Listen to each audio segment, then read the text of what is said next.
case you missed it.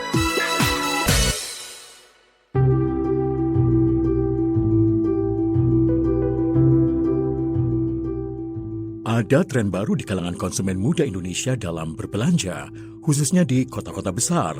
Mereka mempraktikkan conscious consumerism atau konsumsi penuh kesadaran. Mereka mengambil keputusan belanja secara lebih bijaksana dan seringkali dengan tujuan mengurangi konsumsi dan memprioritaskan keberlanjutan lingkungan. Tim VOA melaporkan.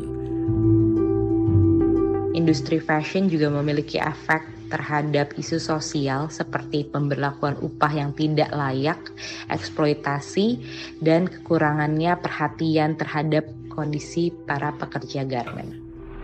Tapi itu rasanya belum menjadi mindset atau premis yang dipakai oleh konsumen kita hari ini. Itu juga bentuk usaha untuk lebih mindful dalam berbelanja, walaupun kadang nggak sempurna ya.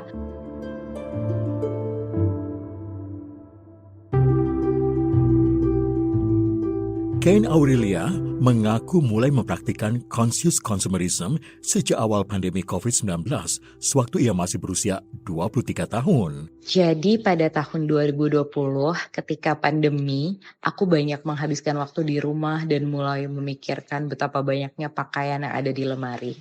Akhirnya aku banyak melakukan research mengenai pakaian dan menemukan beberapa fakta bahwa industri pakaian merupakan penyumbang limbah kedua terbesar di dunia. Dari situ aku mulai tersadar bahwa industri yang terlihat gemerlap memiliki sisi yang sangat kelam. Sejak itu pula, ia tidak pernah membeli baju baru. Kane memutuskan mengubur dalam-dalam hobi belanja pakaiannya. Ia lebih memilih untuk mendaur ulang. Memanfaatkan pakaian bekas, menurut Kane, sama artinya dengan memperpanjang usianya sehingga ikut menyelamatkan bumi dari limbahnya. Kane membeberkan sisi gelap industri fashion. Pengambilan material yang kerap ilegal dan tidak berkelanjutan, pewarnaan chemical yang mencemari sungai, bahan polyester yang tidak bisa terurai hingga penumpukan limbah pakaian pre-consume yang menumpuk di TPA. Ya, Kane tahu semua itu setelah melakukan berbagai riset kecil-kecilan. Untuk memuaskan keingintahuannya, Kane bahkan ikut bergabung dalam organisasi Setali Indonesia yang mengusung gerakan fashion berkelanjutan. Misi kami adalah memperluas informasi dan edukasi mengenai implementasi sustainable fashion, terkhususnya pada reuse, repair, dan repurpose. Di LSM itu, Kane memulainya sebagai relawan. Di usianya yang sekarang 27 tahun, ia kini menjabat sebagai kepala edukasi. Ia sering terlibat dalam upaya penanganan limbah fashion. Ankaya Malowing, influencer produk kecantikan, mulai mempraktikkan conscious consumerism tidak lama sebelum pandemi COVID-19, yakni pada tahun 2019 waktu masih berusia 33 tahun. Ia mengakui keputusan ini awalnya dipicu dari keinginannya untuk melindungi kulit sensitifnya, tapi kemudian ia merasa apa yang dilakukannya memberi manfaat pada bumi. Produk nabati dan organik menurut perempuan yang akrab dipanggil Anya itu tidak hanya memberi manfaat positif pada kulitnya, tapi juga pada lingkungan. Jadi yang pertama memang karena ada demand dari kulit aku, karena memang cocok, lalu ada value yang untuk lingkungannya. Karena bahan-bahan natural biasanya juga lebih mudah terurai. Kane dan Anya adalah dua dari sekian banyak anak muda yang mempraktikkan conscious consumerism. Mereka mengambil keputusan belanja secara lebih bijaksana dan seringkali dengan tujuan mengurangi konsumsi dan memprioritaskan keberlanjutan lingkungan. Masih menurut Kane dan Anya, lingkungan bukan hanya satu-satunya isu yang menjadi pertimbangannya ketika bicara mengenai conscious consumerism. Menurut mereka, mempraktikkan conscious consumerism artinya mendukung perusahaan yang mengikuti standar etika yang tinggi, membeli barang hasil perdagangan yang adil, dan membeli produk berkelanjutan. Kane mencontohkan praktik-praktik dalam industri fashion yang tidak memenuhi standar etika. Selain dari segi lingkungan, industri fashion juga memiliki efek terhadap isu sosial seperti pemberlakuan upah yang tidak layak, eksploitasi, dan kekurangannya perhatian terhadap kondisi para pekerja garment. Sederhananya, Kane dan Anya membuat keputusan membeli tidak hanya berdasarkan apa yang tercetak pada label barang. Anya contohnya tidak keberatan membeli produk-produk kecantikan organik dan vegan yang harganya jauh lebih mahal karena ia mengerti beban biaya yang ditanggung produsen lebih besar sementara dampak lingkungannya lebih kecil.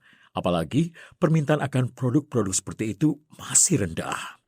Kalau aku harga itu juga dipengaruhi karena sourcing, misalnya bahan tumbuhan misalnya yang diproduksi secara organik, jadi nggak pakai zat-zat tambahan gitu ya, atau pestisida segala macam. Jadi mereka mungkin perlu kos.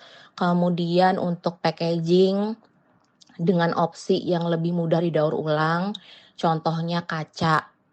Kaca berat, mahal di transportasi gitu. Upaya Anya dalam mempraktikkan conscious consumerism tidak hanya sampai di situ.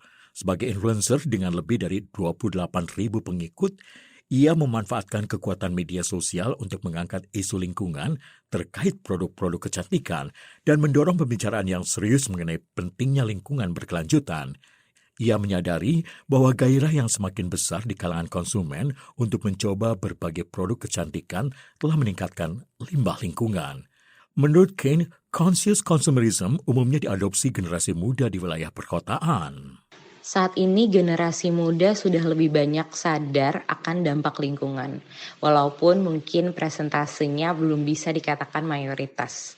Namun perubahan perilaku ini perlu terus didorong dan apresiasi agar tidak hanya menjadi tren sesaat, namun menjadi pembentukan sebuah kebudayaan baru.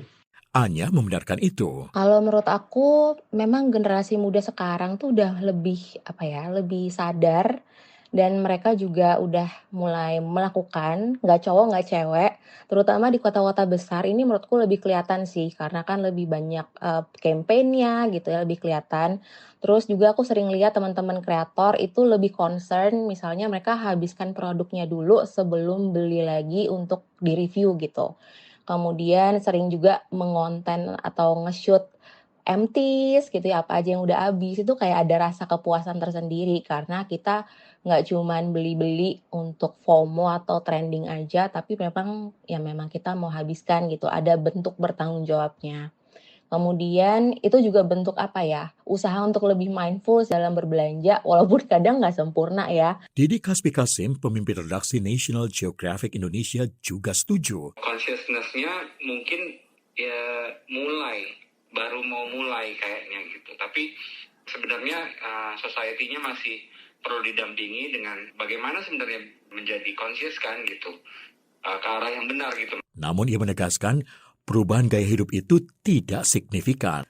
Trennya ada, cuman signifikansinya kurang gitu ya. Karena saya pikir mungkin tren itu hanya menyentuh di pulau-pulau besar gitu. Tapi kalau misalnya kita perubahan gaya hidup itu kan bukan hanya hedonisme ya, tapi kan sebenarnya how we consume things kan gitu. Bagaimana kita mengonsumsi ataupun kita melihat kebutuhan kita sehari-hari. Didi mencermati, selain selektif dalam membeli produk, semakin banyak konsumen muda Indonesia yang menerapkan gaya hidup minimalis dan hanya membeli seperlunya saja. Menurutnya, minimalisme juga merupakan bagian dari praktik conscious consumerism. Mereka yang mempraktikannya tidak membeli barang yang tidak diperlukan dan tidak peduli apakah keputusannya itu membuatnya ketinggalan dibanding rekan-rekan sebayanya. Sebagai konsumen yang bertanggung jawab, Didi sendiri membiasakan diri untuk meneliti produk yang dikonsumsinya dan produsennya. Ia selalu berusaha untuk mendapatkan informasi yang baik tentang produk yang ia konsumsi serta perusahaan yang memproduksinya. Ia ingin tahu apa yang dilakukan perusahaan-perusahaan ini terhadap lingkungan dan orang-orang di sekitar mereka sebelum mendukung mereka dengan membeli produk mereka. Menurut Kane, tren conscious consumerism di kalangan generasi milenial dan generasi Z muncul karena mereka tumbuh dengan melihat fenomena perubahan iklim di mana-mana, seiring berkembangnya era digital yang memudahkan akses mereka ke informasi. Jadi katanya, mereka lebih sadar lingkungan dan ingin mengambil tindakan nyata untuk mengendalikan perubahan iklim ketimbang generasi-generasi sebelumnya, seperti baby boomer. Dan memang pada generasi sebelumnya fenomena yang terjadi tidaklah sama dengan generasi saat ini. Sehingga hal yang wajar jika cara generasi sebelumnya dalam menanggapi permasalahan atau isu lingkungan itu agak berbeda dengan generasi muda saat ini. Meski demikian, menurut Didi, tren conscious consumerism sebetulnya baru muncul di wilayah perkotaan, khususnya di kota-kota besar di mana kampanye lingkungan sering digelar. Di wilayah lain, apalagi yang terpencil, praktik seperti itu sangat tidak dikenal. Di sana menurutnya, konsumen lebih memperhitungkan harga dan kemudahan mengakses ketimbang kontribusi pada lingkungan. Dua kemasan air mineral itu sama-sama jual air putih. Tapi sebagai pembeli kan kita harus menelaah lebih lanjut ya.